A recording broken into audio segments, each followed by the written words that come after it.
Hello friends, my name is Adam and I'm an artist.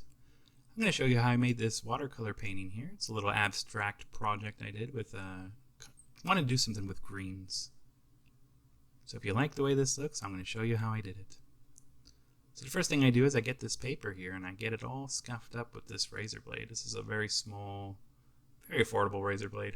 I'm using different angles and techniques here to create little divots and scuffs into the paper, which is going to give it a lot of great, interesting texture. You can't go too wrong with this part.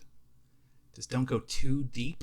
You'll get into the next paper and you might have some bleeding, but I haven't had that happen yet. The thicker your paper is, the more durable, the more rough you can get. If you use the edges and the points, you can create some very fine lines. There's lots of ways to create texture, and we'll be doing some different techniques too. And here's another interesting way I discovered somewhat recently, just trying it out. I'm going to use this white crayon. This is just some cheap little white crayon, and I'm just going to willy-nilly sort of mark it up. You can't really see it when it comes up, just trust it's there. I'm using kind of the flat side. I've kind of worn down the crayon so that it's giving a thicker sort of mark.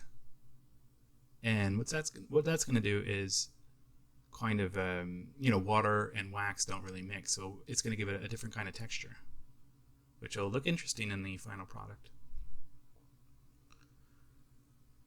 So setting up here, got my 1/2-inch oval Neptune brush here. I really enjoy this.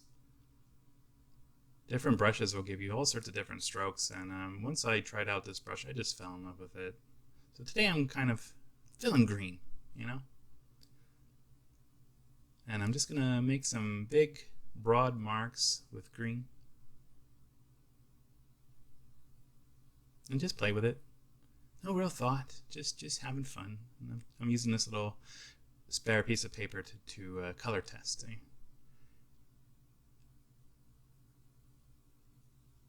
When I choose something like green, I go into the neighbors. I picked another green there, a lighter green, to kind of play with it.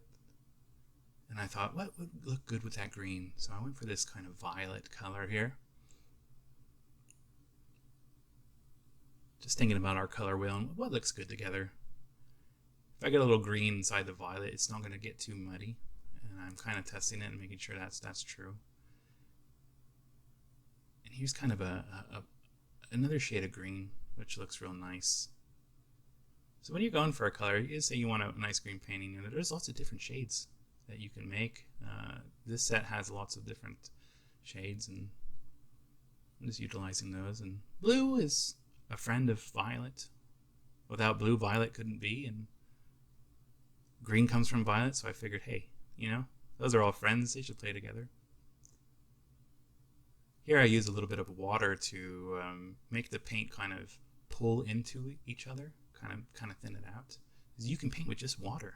Let your water kind of pull and push your already existing wet colors around. It's a great technique.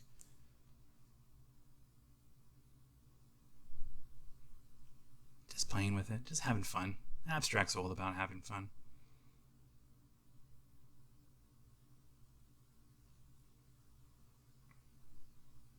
Yellow is also a friend of green and blue, so a little bit of that interesting sort of highlight here and there would be real nice. So that's what we're going for, just a little bit.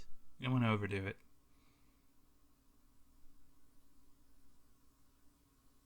And our salt, the thick side there was open and it kind of spilled out, but you know what? I'm going to pinch some of this out, and now I'm thinking, maybe let's just see what that does. So I'm going to adjust it and put it back to the little sprinkle here. That could be one of those happy accidents, right? We've heard the term. So from here, I'm just going to kind of let it dry. Let the salt do its work. It's going to create some more texture. And, I'm going to pull some of this wet paint up with the razor. If you got little pools of paint, like at the edges, this is a great time to make those little hairline kind of root sort of marks that are going to be really interesting at the end. So I'm going to take these little wet piles of paint. I'm going to scrape them using the razor blade as a brush.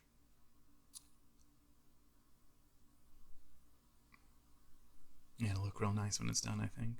Really enjoying this technique I discovered.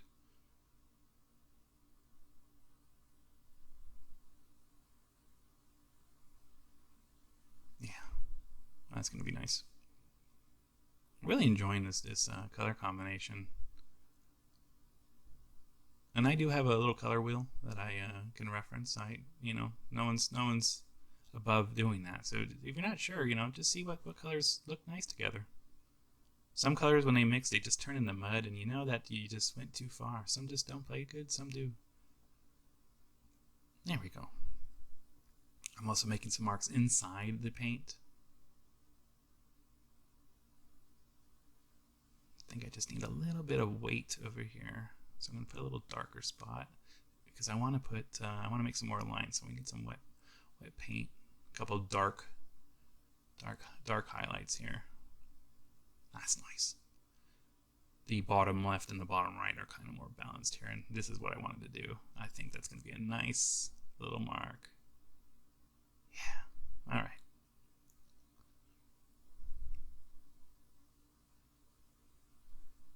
Just scratching it and spreading out that paint.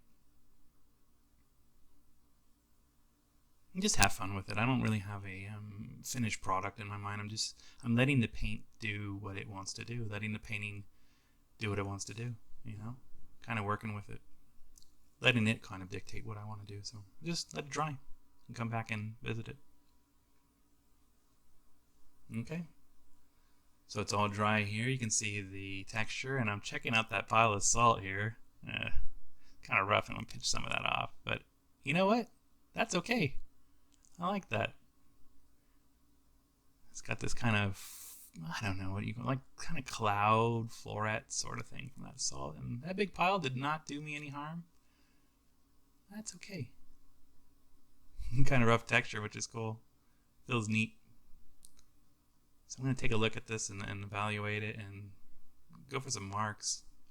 I really like the way these little thin lines from the razor turned out. And I'll show you here. We'll zoom in on this, and we'll show you the details.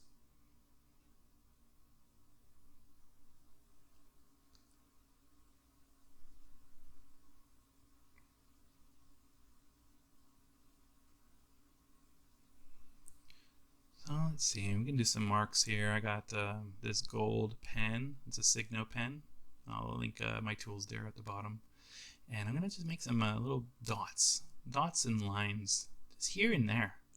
And as you start doing the dots, you'll see where they look the best, and just use the paint as your outline. You don't have to go all around everything, but it's made all these little interesting shapes organically, and you can just dot here and there, and do a couple dots and see what you like.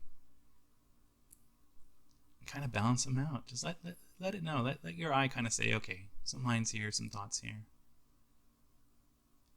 And this will create another type of texture, just something fun for your eye to look at while you're looking at the painting. You'll see these little treasures of dots, and here's silver here. Like, there's a little gold, there's a little silver, little treasures. Little lines here, fill in a little white. Those little white spaces can be a lot of fun. Little lines on the outside. And you get a lot of control from these little inky sort of pens. Yeah, and they look real nice together. Not too much. Just have fun. Just dot it where you feel like dotting it. You can't really go too wrong, If you make a lot of them, it's going to draw your eye to it. So just kind of spread them out, and then if you see spots that say, "Hey, this little strawberry shaped thing looks cool," with put more dots in it. I'm liking the way that looks.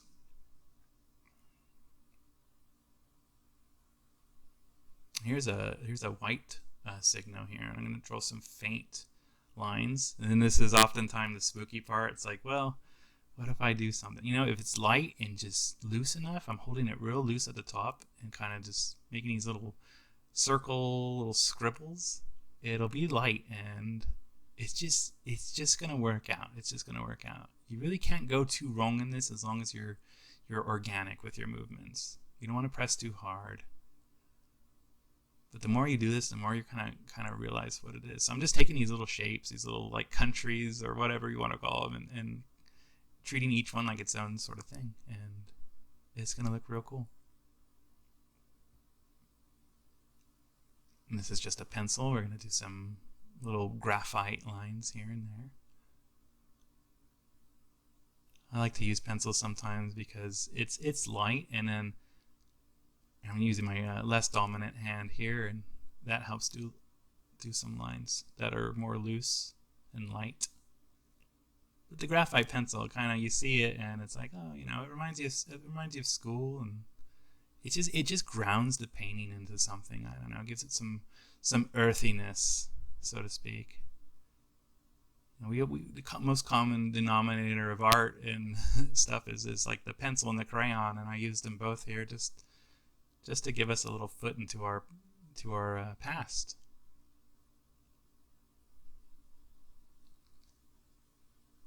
Let's see what else we can find here. We can use some. Let's clean that water here. I love this little tool here. Clean that brush out. I'm gonna grab the gold. We're gonna do some gold accents to give it a little bit of elegance. And I'm gonna get this thin brush and kind of get it all loaded up, and use the edge of it to make more of like a boxy sort of line here. I don't want to use the brush to make fine lines. We're trying to go for a little bit broader, but with a small edge. I'm kind of almost using it like a palette knife here. I'm getting it and I'm just scraping it in little lines. But we don't want to do too much. Too much accents will make it too busy. So this is something you can go light on. And remember, you can always add, but you can't take this away. Watercolor, you can't take it away so much. You're kind of stuck with it. So if you're not too sure, go light, and then, give it a break, leave the room, go make a snack or something, come back, and your eye will say, you know what? I could use a little bit more accent here and here. But the gold will give it some elegance. It's gonna make it a little fancy. Fancy's good, right?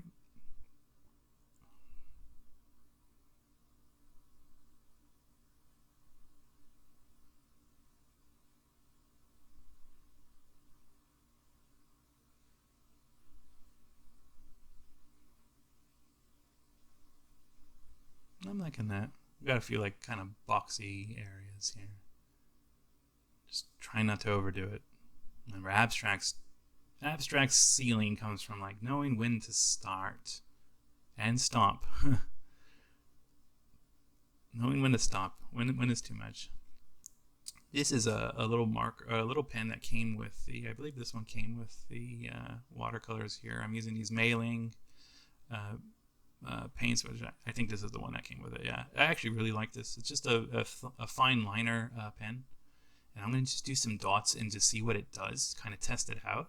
And this black is going to look really great against these kind of transparent layers of colors.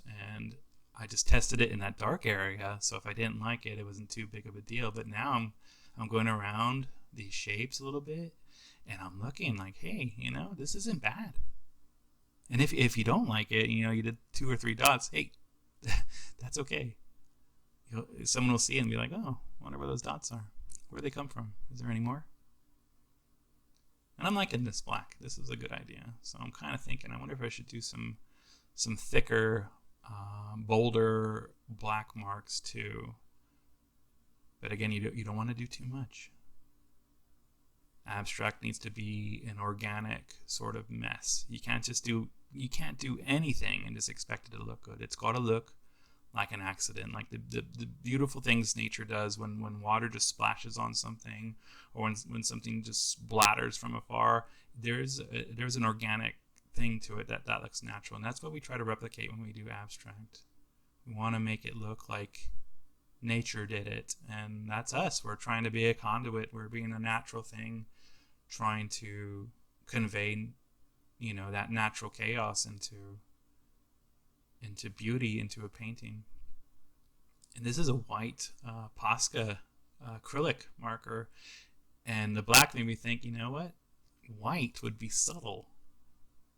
We would see these little white dots and against these lighter colors, and I think these really do work out here. And I'm liking this. So we're gonna do some dots. Not too much, because then you have a whole polka dot painting, and you know, you may or may not want that.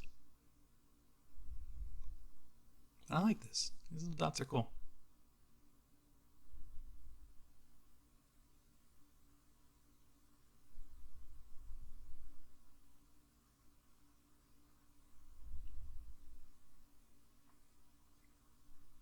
Let's see what else I could find here. Just kind of taking a look, and you know, I like this. I like this.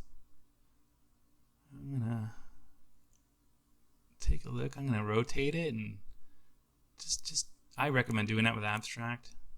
I'm gonna take this off using this tool. This is on a watercolor block, so the pages are already glued down, which is why I didn't have to tape it down. So now that the background's been dry, even though I use a little bit of wetness, I'm gonna go ahead and take this off carefully off of this block and take off the little glue bits and clean up my area and set it down and kind of say, okay, is this good? I'm kind of thinking, I wonder about that orientation, honestly. That's how we started, but it doesn't mean, and this one's interesting. We have this weight here. It kind of looks like an animal. I don't know. See that shape? It's interesting what you can see, and that's how I do my painting. It's all about making something that everyone can kind of look at it and say, I see this, this reminds me of this. You would be surprised. It's like one of those psychology tests. So I'm going to do a little framing here and think what might look good. Because that is a big part of painting. You might do something and then it just will look better with your frame. So having some affordable little frames near you can do a lot for you as an artist. It kind of makes it official, you know. It looks cool as it is, but once you put it in a frame and it just kind of, I don't know, I don't want to say validate it, but it makes it more real. Here's another frame. I'm kind of low, so I'm going to look at things that I've already done and just eyeballing it and saying, you know, that matte, I think it needs a matte, so I'm gonna play with that and see if it looks good in the frame with the matte around it. I'm noticing, I think, that with the abstract watercolors, having that little matte, that white space in the frame, stops the chaos, and then you reset into this nice sharp form of the frame. So I think I really like the matte. So I'm gonna try to tape this down and see if it fits. Sometimes these don't quite match up the right way, and this is a 4.9 paper, so there's this little tiny bit that the matte here isn't playing with exactly the way I wanted, but it might fit if I if I keep at it here.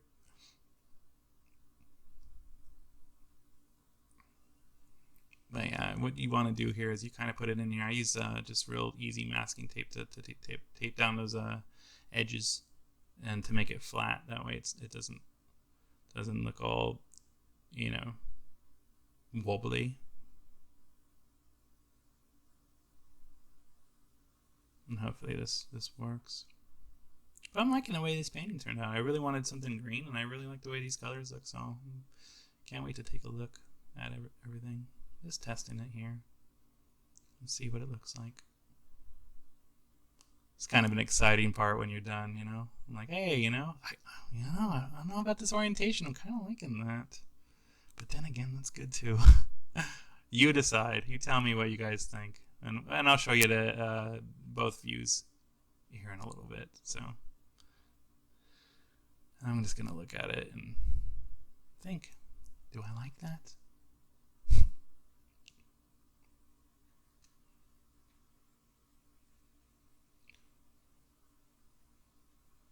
So I'm going to take that off here, and I have some other ideas.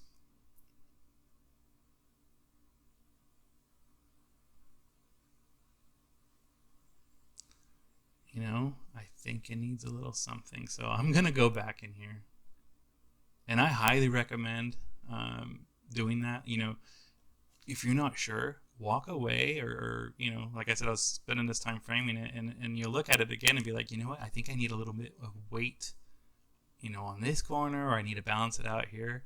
And I took the black Posca here, which is thicker lines, and I think I just needed to balance it out here. See how I put some over in the top right, and to make it balance, I'm going to do some on the bottom left. You know, you might see your eye drift one side or a corner or something in your painting. If it goes too far and you're ignoring the rest of the painting, you have like a weight or a balance issue. So just kind of listen to what your eye's doing and balance it out. You might need some more dark to draw your line away from that spot. So I'm just going to do a quick few little touches here. And I included this just to show you, you know, it's okay if you're not, you don't have to, if you're at the framing stage and you see something that's missing, it's not too late. So I think this is silver here. Yeah. It just needed a few more things, just to make it a little bit cooler.